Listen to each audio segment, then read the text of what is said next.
네, 안녕하세요. 로열로더 투자전략가 로로쌤입니다. 자, 2019년 12월 3일 화요일 퇴근길 시황 시작하도록 하겠습니다. 자, 먼저 지금 트럼프가 무역 전쟁을 확산하는 게 아니냐, 남미까지 확산하는 게 아니냐라는 우려감, 그리고 화웨이에서 미국에서 추가적인 제재를 한다고 하니까 내년에 미국 칩을 사용하지 않을 것이다 라는 전망, 그리고 중국의 부도설까지 나오면서 시장에 불안감을 조성하고 있습니다. 이 부분에 대해서 오늘 차근차근 확인해 보겠습니다. 자, 먼저 다우지수입니다. 방금 말씀드렸듯이 우려감을 자아내면서 28,100포인트 구간은 잘 유지해 주다가 살짝 이탈을 했죠. 그러면서 21선 공방까지 나오는 모습입니다. 보면은 음봉이 굉장히 길어 보이지만 사실 1%도 안 밀렸어요. 마이너스 0.96%, 한 약 1% 정도 하락인데 뭐 큰 하락은 아니죠. 하단으로 보면은 27,100포인트까지는 아직 한참 남았고 그 위에 따라 올라오는 60일선도 있고 지지력을 받을 수 있는 곳은 아주 많습니다. 그래서 아직 다우 증시는 여유 있는 구간이다. 뭐 나스닥 같은 경우도 하락은 나왔지만 1%대의 하락은 나왔지만 21선도 아직 이탈하지 않은 모습. 나스닥은 굉장히 강합니다. 보시면 미증시가 이제 홍콩 인권법에 대한 부담에다가 이거는 지난주부터 이어져 온 것이죠. 거기에 브라질과 아르헨티나 남미 쪽에 철강과 알루미늄 제품에 대해 관세를 부과하겠다라고 들고 일어났습니다. 또 무역전쟁 남미까지 확대되는 것이 아니냐라고 하는데 일단 EU를 건드린 게 아니죠. 지금은 거대한 EU보다는 남미 쪽으로 건드리는 것은 그나마 나은 상황입니다. EU를 건드리지 않은 것만 해도 저는 다행이라고 생각하고 있고 중국과는 이제 어떤 일이 일어날지 지켜보자라는 발언을 하고 있어요. 트럼프가. 그리고 윌버로스 상무장관은 이제 미중 무역 협상에 대해서 15일까지 제가 계속 말씀드렸던 12월 15일 관세 부과하는 부분, 무역 협상이 진전되지 않을 경우 관세 인상은 분명한 입장이다라고 전달하고 있습니다. 이에 대해서 두 가지로 해석이 가능한데 첫 번째는 많은 분들이 우려하시는 게 트럼프 또 무차별적으로 무역 전쟁을 확산하는 거 아니냐, 이거 정말 무개념 대통령 아니냐라고 보는 시각이 있고요. 두 번째는 이건 뭐 제 시각인데 중국이랑 무역 협상에 임하는 부분에 있어서 자신감이 있는 거 아니냐라고 생각을 하고 있습니다. 왜냐하면 개인적으로는 트럼프 대통령이 내년 재선을 앞두고 무분별하게 무리수를 두지는 않을 것이다라고 생각을 합니다. 이건 제 개인적인 생각이에요. 그리고 중국과 무역 합의 정도의 자신감이 있기 때문에 다른 쪽으로 시선을 돌릴 수 있고 부담되지 않는 선에서 지금 남미 정도를 건드렸다. EU가 아니라서 다행이다라고 말씀을 드렸죠. 유럽을 건드리지 않았다. 그러면은 이 정도면 제가 볼 때는 그냥 무난한 정도가 아닌가. 어디로 튈지 모르는 트럼프 치고는 이 정도면 굉장히 무난하다고 저는 생각을 합니다. 여러분도 잘 생각해 보시고요. 그래서 첫 번째가 맞을지 두 번째가 맞을지는 좀 지켜보면 나올 것 같습니다. 그리고 UBS에서 화웨이가 이제 내년에 나오는 혹은 추가적으로 개발한 새로운 스마트폰 제작에 미국산 칩을 사용하지 않을 것이다 라고 UBS가 발표를 하고 있습니다. 그래서 그러다 보니 오랜만에 보여드리는데 필라델피아 반도체 지수 이쪽에서 1750포인트 최근에 계속 돌파를 못하고 있었죠. 그리고 나서 21선 이탈에서 한 차례 하락이 나왔습니다. 1.46%, 뭐 자일링스를 비롯해서 전체적으로 반도체 종목들이 약세를 보였는데 화웨이 이슈가 당연히 가만히 된 것이죠. 어제 말씀드리기로는 화웨이에다 추가 규제를 하겠다라고 했더니 화웨이 쪽 이슈에서는 그럼 화웨이도 미국 제품을 쓰지 않겠다. 중국이 얼마만큼 미국의 의존도를 줄이면서 제품을 생산할 수 있을지는 지켜봐야겠지요. 그런데 이 부분이 이제 우리나라에도 부담이 된다라고 보고 있는 것인데 우리나라가 이제 반도체 업종이 이제 삼성전자에서 떡하니 버티고 있고 IT가 비중이 크니까요. 그런데 제 생각은 조금 다른 것 같아요. 반도체 업종에 부담이 된다라고 하기엔 기존의 중국을 화웨이를 미국에서 규제할 때 중국에서 제일 먼저 한 일 중 하나가 우리나라에 압박을 넣은 것이죠. 이건 좀 기분 나쁜 일이긴 한데 삼성전자랑 이제 SK하이닉스랑 해서 기존에 있던 물량 그대로 중국에 내달라. 줄이지 말고 계속 공급해 달라. 우리가 사겠다. 자기들은 대국이니까 소국인 우리나라에다가 원래 부탁해야 되는 입장임에도 불구하고 반협박식으로 얘기했었어요. 기억나실 겁니다. 그래서 제가 좀 기분이 나쁜 상황이다라고 말씀드렸는데 그 말은 즉 중국은 우리나라의 이 반도체 기술이 굉장히 필요하다. 반도체 제품이 필요하다. 지들이 개발한다라고 했는데 어렵다는 뜻이에요. 당분간은. 한동안은 진입장벽 어렵다. 그래서 우리나라 업체에는 그렇게까지 뭐 심각한 영향을 미치진 않을 것으로 본다라고 제가 낮에도 말씀드렸습니다. 그리고 중국 부도설이 나왔는데 이거를 새로운 악재다라고 인식하시는 분들은 뉴스를 좀 더 볼 필요가 있을 것 같아요. 이거 새로운 게 아니에요. 중국 부도설. 과거부터 계속 있던 얘기고 무디스에서도 신용평가하는 무디스에서도 내년도 중국의 GDP 성장률을 올해 6.2% 정도에서 0.4% 낮춘 5.8%로 전망에 하향 조정했죠. 중국 GDP 성장률 6%가 이탈하는 6%가 깨지는 것은 굉장히 심각한 상황으로 보고 있다라고 과거부터 계속 말씀드렸습니다. 그렇기 때문에 뭐 이런 얘기가 나오는 거고요. 그리고 정보 주도로 뭐 투자하는 부분, 뭐 지방 정부 재정 적자 이 부분도 과거부터 말씀드렸고 지방 기업 중소 커플링으로 디폴트 리스크 올라간다. 이 부분도 다 있던 얘기예요. 없던 얘기가 아니에요. 새로운 사실이 아닙니다. 거기다가 미국이 저렇게 관세 규제하니까 탈중국 현상 나온다고 했죠. 기업들이 삼성도 이미 탈중국화를 시작했죠. 그래서 중국에서 나가면 기업들이 나가면은 해당 도시들은 유령 도시가 될 수도 있고요. 지방자치 쪽이 이렇게 자체적으로 이제 발전을 하려면은 기업들이 들어와서 투자를 하고 공장을 세우고 일자리를 창출하고 해야 되는데 있던 공장도 나가는 거예요. 기업들이. 그러니까 중국 쪽에서는 당연히 더더욱 어려워진 상황이죠. 그러니까 중국이 계속 해외 기업들의 투자를 유치한다, 환영한다라는 얘기를 하면서 계속 뭐 지재권이라던가 이런 얘기를 강제 기술 이전이라던가 이런 부분에 대해서 자꾸 완화 조치를 취하려고 하는 것입니다. 지금 본인들도 심각성을 느낀 거예요, 중국이. 기업 가계부채 급증 역대 최고치고 뭐 채권을 늘렸는데 이게 역효과 맞고 다 기존에 있던 사실입니다. 새로운 사실이 아니에요. 그러니까 굳이 이거를 확대해서 가실 필요는 없다라는 거 알고 가시면 좋을 것 같습니다. 여러분들도 뉴스 찾아보시면 과거에 굉장히 많이 나왔던 일들인데 한 번에 모아서 오늘 미증시가 조금 밀리니까 뭐 크게 밀린 것도 아니죠. 조금 밀리니까 한 번에 몰아서 얘기를 하는 겁니다. 과거에 비하면 이거 뭐 얼마 밀린 것도 아니죠. 그래서 우리나라 지수 같은 경우도 개장 초에 약세로 출발했지만 마감까지는 반등이 나왔다. 그런데 기술적으로는 61선도 이탈했고 290선도 이탈해 있는 상황이라서 290 회복할 때까지 290이래 죄송합니다. 2090포인트 회복할 때까지는 안심할 단계는 아니다. 2050포인트까지 열려있다고는 기존부터 계속 말씀드렸어요. 2090 위에서 유지되는 것만 해도 우리 증시 제 생각에는 굉장히 강하다고 본다라고 말씀드렸는데 입이방정인지 오늘 이탈을 했습니다. 여기 회복하면은 대신 빠르게 회복할수록 이 구간은 이탈할 구간이 아니고 저점 매수가 들어오는구나 생각하시면 되고 2050포인트라고 해봐야 뭐 한 1.5포인트 1.5% 정도 되겠죠. 그 정도는 뭐 이 근처 왔다 갔다 하는 거 정도는 단기적이라면 괜찮습니다. 계속 밑에서 두들기면 문제가 되겠지만 잠깐 찍고 저점 매수로 올라오는 것은 크게 문제가 될 것은 없다라고 보시면 됩니다. 오늘 저점 매수 나온 것 자체만으로도 굉장히 좋았고요. 그래서 조금 더 지켜봐야겠지만 그렇게까지 뭐 엄청난 부담이 되는 수준은 아니다라고 보시면 됩니다.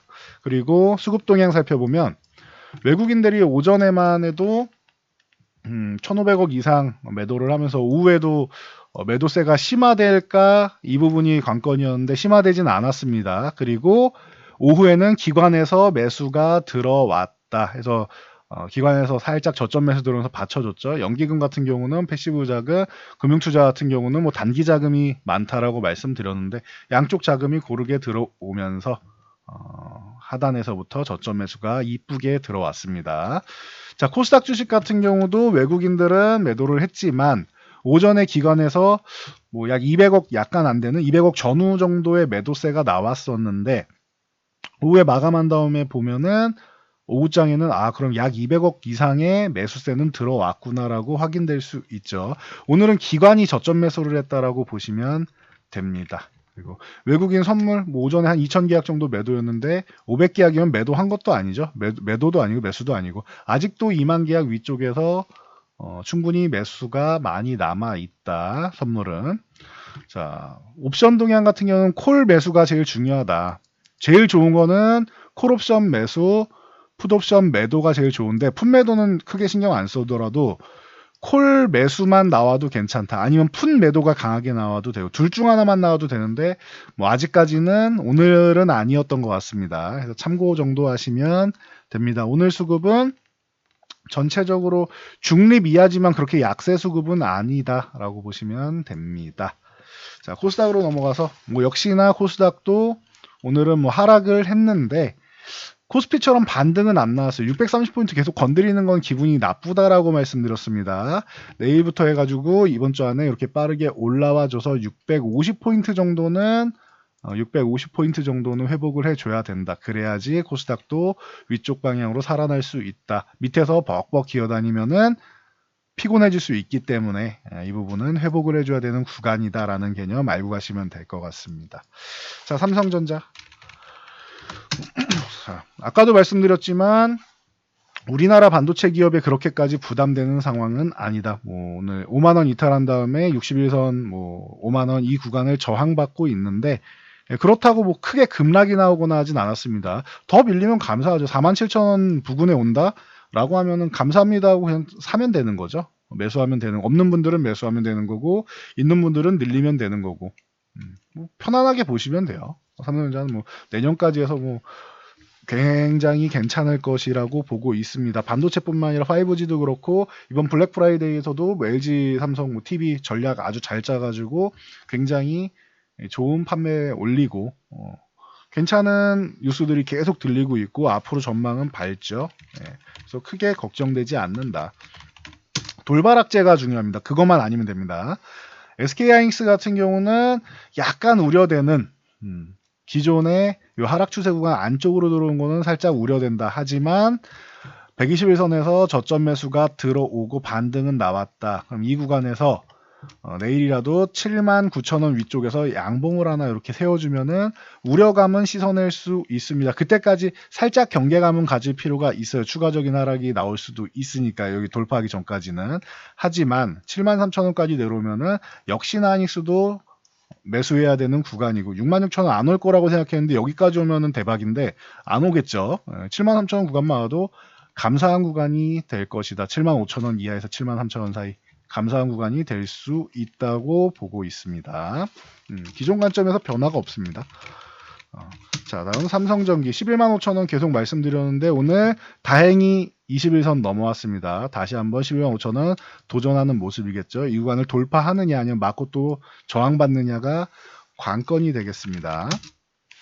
자, 네이버 같은 경우도 17만원 중요하다 했는데 여기서 강한 저점 매수가 나오지는 못했지만 그래도 어설프게 지켜주는 모습 정도는 보이고 있습니다.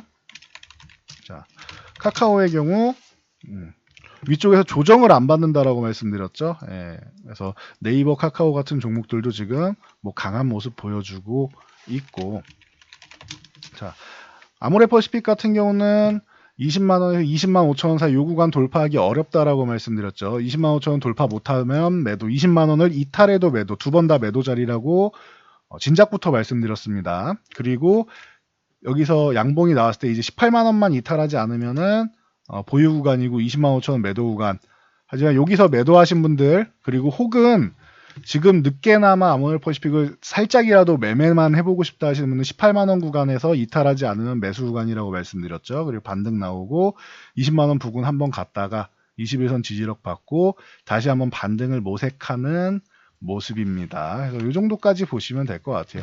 다시 한번 20만 5천 원까지 해서 넘어가느냐 못 넘어가느냐 18만 원 이탈하느냐 유지하느냐 이게 관건입니다. 지지와 저항만 잘 보시면 된다.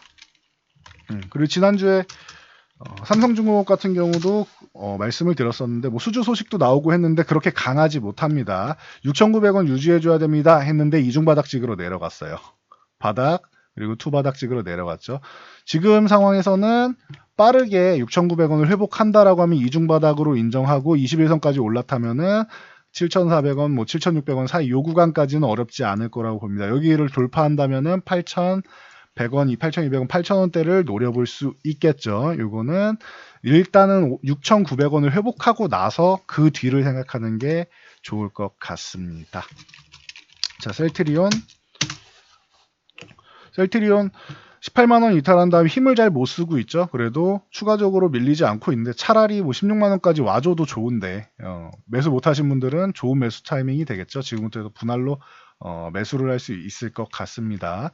그리고 18만원을 회복해도 나는 확실한 게 좋다 하면 18만원 회복할 때 매수하는 게 조금 더 안전할 수는 있습니다. 기다렸다 16만원 혹은 기다렸다 18만원 회복 둘 중 하나로 정해서 관심을 갖는 게 유리할 수 있다. 셀트리온은 내년도에 개인적으로는 실적에 대한 기대감이 있기 때문에 램시마 SC와 트룩시마 미국에 그리고 램시마도 이제 뭐 사보험 진입을 하면서 어느 정도 활약을 할지 다시 한번 볼 수 있는 계기가 되겠죠. 그래서 셀트리온은 뭐 내년 실적이 점점 좋아지지 않겠느냐라는 기대감이 있습니다.